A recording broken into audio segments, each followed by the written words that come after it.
কিসে রিজিক বাড়ে, কি করলে রিজিকে ভরপুর বারাকা হয়, রিজিকের চাবিকাঠি কোথায়, কোন পথে চললে রিজিকে ভরপুর বারাকা হবে, আমার জীবনে বরকত নেমে আসবে রিজিকে, এটা জানতে মনে যাচ্ছে না আমাদের?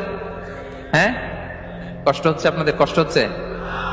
তাহলে কি করলে রিজিকে ভরপুর বারাকা হয়, কি করলে আমার জীবনে ভরপুর বারাকা নেমে আসে, এই পয়েন্টটাতে আমরা একটু আলোকপাত করি।